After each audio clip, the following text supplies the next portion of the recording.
estamos acá en un nuevo, último capítulo del ciclo Juntas Territorios sin Violencia, para hablar con Sofía Monsalves Ibarra, que es parte de nuestro equipo y que estamos muy felices que nos acompañe. Ella es socióloga de la Universidad de Chile y es coordinadora de vinculación con el medio del programa de intervención comunitaria. Es mi par en ese programa acá en la universidad. Y además es miembro del Núcleo de Investigación y Acción de Juventudes y el Núcleo Sentipensante de Metodologías Participativas de la Universidad de Chile. Con ella vamos a conversar hoy día de un tema bien interesante, porque es un cruce de matrices, por decirlo de alguna manera, y de hecho así se titula, entre el género o las distintas teorías o la discusión sobre el género y la generación, ¿no? Y por eso este capítulo se titula Género y Generación, Cruces de Matrices. ¿Cómo estás, Sofía? Hola, bien, gracias. Bueno, lo primero para conversar y para iniciar esta conversa es justamente que a lo mejor nos puedas contar un poco qué es esto de este cruce de matrices, ¿no? ¿A qué nos referimos cuando hablamos de generación y esto de género y generación? ¿De qué estamos hablando? Sí, yo creo que una primera cosa que hay que entender en torno a la generación, en realidad el concepto de generación lo que nos permite es salirnos un poco de esta manipulación que tiene hablar de edad como un número. Y en ese sentido, el concepto de generación lo que nos permite es entender una clasificación por edad de una manera más amplia. ¿Cuál es esta manera? Contextualizada en realidad histórica, política, social y culturalmente. ¿Qué es una generación entonces? Es un grupo etario que tiene ciertas semejanzas hacia el interior y se diferencia de ciertas cosas hacia el exterior porque vivieron ciertos procesos políticos, culturales, históricos en común. Una típica clasificación en torno a generaciones que es distinta a la clasificación por edad como un número, que se utiliza mucho para manipular, es, por ejemplo, si es quienes vivieron la dictadura y quienes no la vivieron. Podría ser una demarcación importante para hablar de una generación y de otra. Esa es como la idea de generación así muy a grandes rasgos. Ahora, ¿qué tiene, yo creo, de virtuoso hablar de género y generación y de este cruce de matrices? Es que yo creo que ambas son categorías sociales, son dinámicas por lo mismo, están socialmente construidas y generan tipos de relaciones que también son dinámicas. Quizás más que hablar de generación en este momento voy a empezar a hablar como de clasificaciones de edad, porque ambas, tanto género como generación, lo que hacen es justamente generar clasificaciones, ¿cierto? En el caso del género está la mujer, el varón, no binario, otro. Y en el caso de las clasificaciones por edad, también nosotros podríamos hablar de jóvenes, adultos, adultos mayores, etc. ¿Qué es interesante de esto? Que esto ha ido cambiando con el tiempo. No es lo mismo ser joven, a mí, en esta época, por ejemplo, en esta época histórica, que cómo fue ser joven para nuestras mamás, para nuestras abuelas, y tampoco es lo mismo cómo ellas se constituyeron como mujeres o como hombres en una época determinada que en otra. En ese sentido, nosotros podríamos hacer, por ejemplo, la prueba. No sé, en el caso de mi abuela, ella fue madre a los 17 años, estaba casada y nadie se escandalizó y a nadie le pareció extraño que ella fuera madre a esa edad. Sin embargo, si lo pensamos en un contexto actual, ser madre a los 17 años es ser madre adolescente y tiene una serie de cargas distintas. Entonces yo creo que esa es una de las primeras cosas que es interesante de mirar cuando hablamos de género y generación. Otra cosa, como un segundo punto quizás que podría ser relevante, es esta idea de que efectivamente estas clasificaciones por edad y estas clasificaciones por género generan roles establecidos. ¿Qué son los roles? Yo diría que son accesos, clausuras, tareas que se le entregan a las y los sujetos y que se relacionan bastante también con los modos capitalistas de producción y la organización social. O sea, también que se cristalizan en un plano simbólico y también cultural, por supuesto. Sí, yo así desde la ignorancia, a mí me encanta hablar desde la ignorancia porque siento que nos ayuda a todas un montón, pero este cruce, un poco lo que tiene también es que nos ayuda a comprender algunos como estereotipos, ¿no? Como el tema de la abuelita que teje y que hace sopaipillas, ¿cierto? Que finalmente es como un estigma que uno le coloca a una generación y a una mujer en esa generación, ¿no? Sí, yo creo que a eso nos referimos cuando hablamos un poco de estos roles establecidos. Hay ciertos, en las generaciones eso también es lo que yo decía, que es dinámico, entonces ha ido cambiando, Uh-huh. pero, pero existen ciertos roles que se le asignan eh, a las personas adultas, mujeres, hay ciertos roles que se le asignan a las jóvenes, mujeres, hay ciertos roles que se le asignan a los hombres, adultos. Por ejemplo, en general, ¿quién es el hombre adulto? Si es que uno lo llama así, en una sociedad capitalista, es quien consume, quien produce y quien se reproduce. Si es que no tienes esas tres condiciones, no eres adulto tampoco. Y estás como Claro. en este limbo, porque no tuviste hijos, que es como la realización del hombre adulto heterosexual. Uh-huh. Entonces, es interesante lo que tú decís porque efectivamente se le otorgan como ciertas tareas y ciertos permisos y ciertas limitaciones a las personas. O sea, en general nosotros, lo voy a decir un poquito más adelante, pero en general nosotros cuando trabajamos con estudiantes, con jóvenes, y hacemos un trabajo con estudiantes y con profesores, nos damos cuenta que los permisos que se les otorgan a las mujeres jóvenes son distintos a los permisos que se le otorgan a los hombres jóvenes, y a la vez, cuando hacemos el cruce con sus profesores, pareciera que están como al revés. O sea, los permisos que son para las mujeres jóvenes, que es poder vestirse como quieren, por ejemplo, Uh-huh. para los adultos eso no está permitido en una escuela, por ejemplo. Claro. Ese tipo de cuestiones son bien relevantes en torno a los roles. Ujú. Sí, sí. A mí se me ocurren un montón de ejemplos que incluso uno a veces cuestiona, pero otras veces naturaliza, ¿no? Estaba pensando, por ejemplo, cuando mujeres jóvenes, en el caso chileno, llegaron al Parlamento y empezó a cuestionarse mucho su vestimenta o su pasado, ¿no? Su pasado a lo mejor más farandulero. Era algo que estaba súper en entredicho porque en este nuevo rol, ¿cierto? Eso era súper inconveniente. Entonces, igual es interesante cómo se dan estos cruces. ¿Qué tiene de virtuoso hacerlo, hacer un cruce de este tipo? Yo creo que lo que tiene de interesante es que lo primero es que nos permite mirar desde una perspectiva más la idea de género. O sea, yo creo que tenemos que tener más o menos claro que estamos en una sociedad de pluridominios.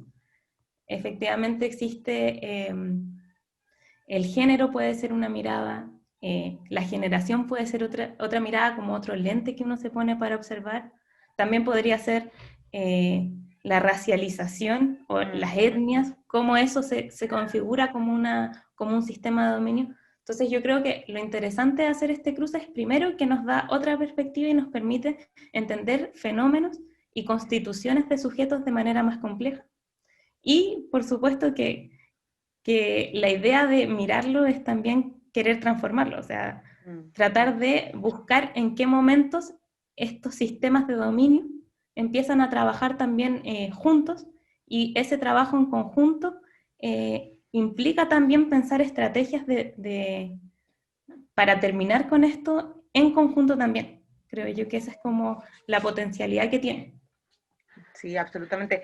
Y estaba pensando, no, tú misma lo decías, ¿no? Los cruces entre género y generación implican categorizaciones, implican asignaciones de roles y lamentablemente la asignación de rol está valorizada, ¿no? En los roles hay algo que es bueno, deseable y algo que es inferior, ¿no? Y eso implica asimetría y lo que llamamos también sistemas de dominio, que en este caso tú lo decías, el sistema de dominio está marcado por, en género y generación, esta idea del adultocentrismo, es decir, ser adulto, adulta, ser adulto es lo valorado, y el patriarcado, ¿no? cómo se expresan las violencias en este sistema de dominio del cruce entre el adultocentrismo y el patriarcado? Sí, yo creo que esta idea de qué cosas, mira, hay cosas que efectivamente van cambiando de una generación a otra, o de un momento histórico a otro, pero hay cosas que se mantienen. Y lo que se mantiene justamente es esta relación de poder asimétrica, vertical, que subordina a una clasificación por sobre otra, o ensalza una clasificación por sobre otra. En el caso del género, efectivamente sería el hombre por sobre, o el hombre como más y la mujer como menos, o lo masculino versus lo femenino.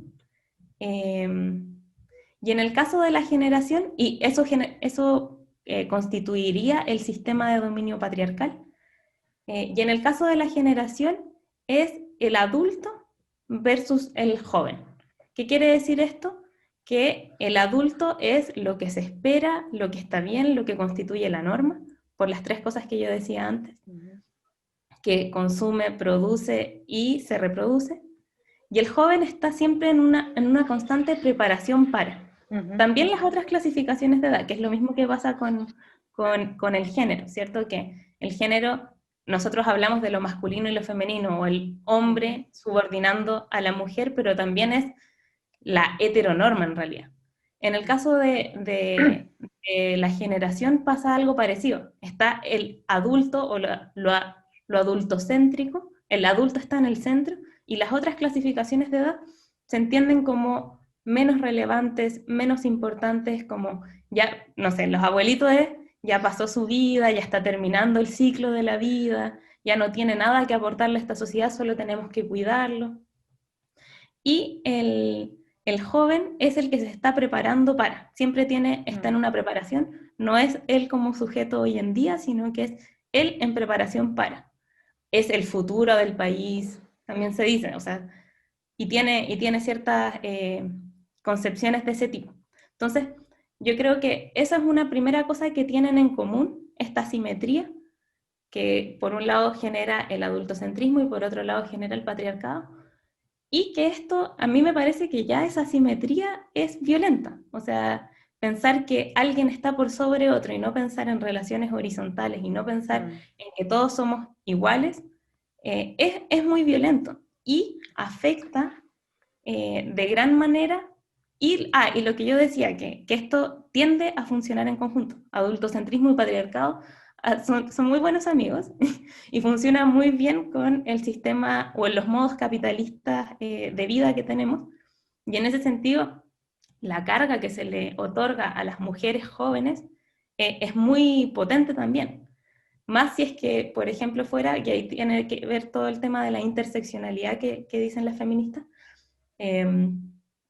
como una mujer joven racializada está bajo muchas más opresiones, incluso que una mujer blanca, adulta, que trabaja, que consume, que se reproduce, como que está mucho más en la norma. Claro que sí. Entonces sí, pues ciertamente es súper violento porque en realidad nos pone en posiciones de oposición, ¿no? Y eso es arbitrario y además no existen posibilidades de que las mujeres jóvenes, si además son indígenas y tienen otras de estas categorías, ¿cierto? Puedan, comillas, luchar contra esa posición, es una posición en la que nacieron, ¿no? Eso es súper, súper violento. Claro, es como una posición que te viene dada solo, en el caso de la edad, es solo por un número, o sea, si es que te ves más joven también sucede. Yo pienso que es también porque a mí, por ejemplo, me interesó meterme en estos temas y porque me llamaron la atención, también tiene que ver con una experiencia personal, que es Sofía y yo, estando en un espacio académico, que es un espacio ultra masculinizado, y ultra adultocéntrico, en donde, por ejemplo, iba a exponer un congreso y en ese congreso me trataban de la niñita tierna que iba a exponer, no tomaban para nada en cuenta lo que yo iba a decir, sino que solo por cómo me veía, era tierna, me felicitaban mucho y me invitaban a leer una serie de textos para estar a la altura de ellos en otro momento. Por supuesto. Para llegar a ser la gran académica o la gran investigadora, ¿no? Claro, y es la experiencia de muchas mujeres también en espacios académicos y en espacios laborales y en general en muchos espacios de la vida en donde tienen que sortear una serie o bancarse una serie de violencias por cómo son o solo por el hecho de ser mujeres o solo por el hecho de ser mujeres jóvenes.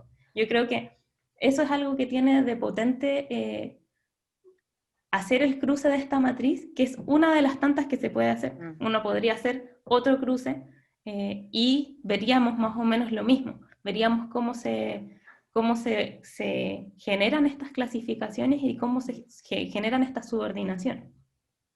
Yo, como una experiencia también bien interesante, que era lo que comentaba antes en los liceos que hemos trabajado, con el núcleo sentipensante y el núcleo de juventudes, pasa que estos sistemas de dominio, más allá de que uno los tenga así como en el aire y los tenga teóricamente, los tiene súper metidos en el cuerpo. Y uno no se da cuenta de eso hasta que lo visibilizas y lo empiezas como a trabajar. Pero lo tenemos ultra metido en el cuerpo y en general actuamos de ciertas maneras. Entonces, un ejercicio que nosotras hacemos en los talleres que trabajamos es pedirles que dibujen, por ejemplo, los dividimos hombres y mujeres, por hacer la división clásica que se hace en los liceos, más que nada, y les pedimos que se dibujen su silueta y que vayan viendo cómo se constituyeron, por ejemplo, como mujeres y como hombres en el liceo, en el colegio, desde sus cuerpos. ¿Qué les pasa a sus cuerpos con eso? Y es bien sorprendente ver las diferencias que hay en los cuerpos de las mujeres y en los cuerpos de los hombres. O sea, ¿dónde están las presiones? Por ejemplo, los hombres tienen algo muy loco y que es también que podría ser interesante analizar porque no solo a las mujeres nos afecta esto del patriarcado, o sea, todo hombre que se salga un poco de la norma que se le exige o de los roles establecidos para los hombres heterosexuales, también sufre mucho con estas presiones, con ser el que tiene que dar el sustento al hogar, el que tiene que, no sé, como toda esta idea del hombre proveedor también afecta mucho a los hombres.